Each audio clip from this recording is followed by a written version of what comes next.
इतिहास की धूल में दबा एक नाम, जिसने धर्म को प्रश्नों के कटघरे में खड़ा कर दिया।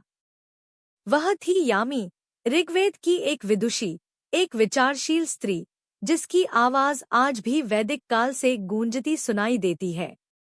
यह केवल एक कथा नहीं, बल्कि मानव सभ्यता के नैतिक निर्माण की कहानी है। समय था प्रारंभिक वैदिक युग का। समाज आकार ले रहा था, नियम बन रहे थे और मानव जीवन की मर्यादाएं तय की जा रही थी। उसी काल में ऋग्वेद की रचना हुई, जिसमें यामी का उल्लेख मिलता है। यह वह दौर था जब स्त्रियां भी ज्ञान और विचार विमर्श का हिस्सा थी। यामी को यम की जुड़वा बहन माना गया है। वे सृष्टि के आदिकालीन मानवों में से थी। उनका अस्तित्व केवल पौराणिक नहीं, बल्कि प्रतीकात्मक भी है। वे प्रकृति, भावना और जीवन प्रवाह की प्रतिनिधि हैं।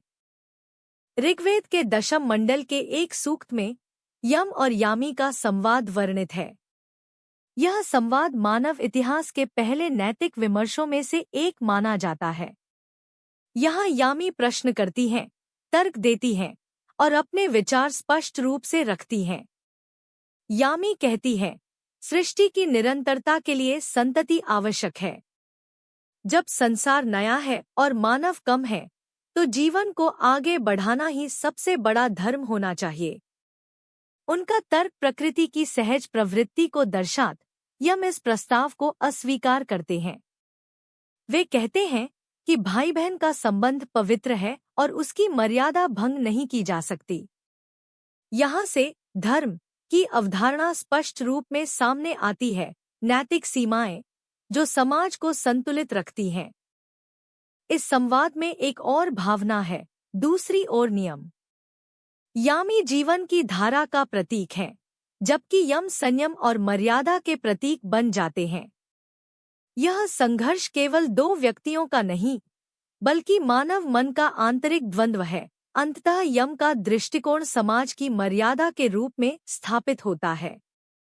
इस संवाद के माध्यम से वैदिक समाज ने विवाह और संबंधों की सीमाओं को परिभाषित किया। यह नैतिकता की पहली स्पष्ट रेखा थी। यामी चुप नहीं रहती। वे बार बार तर्क प्रस्तुत करती हैं। उनका आत्मविश्वास यह सिद्ध करता है कि वैदिक समाज में स्त्रियों को अपनी बात रखने का अधिकार था। वे ज्ञान विमर्श की सक्रिय सहभागी थी। अंततः यम का दृष्टिकोण समाज की मर्यादा के रूप में स्थापित होता है। इस संवाद के माध्यम से वैदिक समाज ने विवाह और संबंधों की सीमाओं को परिभाषित किया।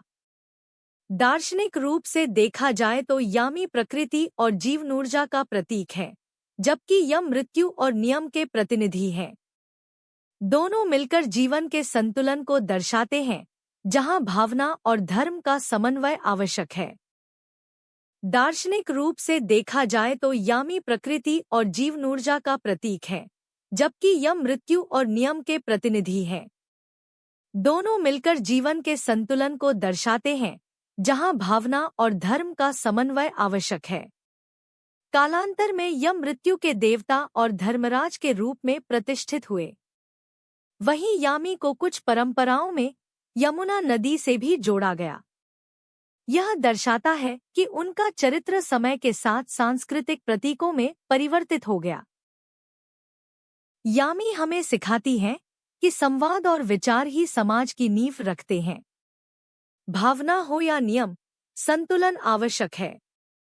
उनका जीवन हमें सोचने पर मजबूर करता है कि धर्म केवल परंपरा नहीं, बल्कि विवेक भी है। यामी केवल एक पौराणिक पात्र नहीं, बल्कि भारतीय संस्कृति की बौद्धिक विरासत का हिस्सा है।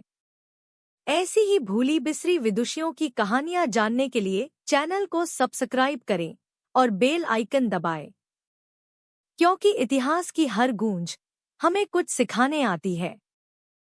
अगर इतिहास की इन अनसुनी विदुषियों की सच्ची गूंज आप तक पहुंचानी है, तो अभी चैनल को सब्सक्राइब करें, क्योंकि हर भूली हुई आवाज फिर से सुनी जानी चाहिए।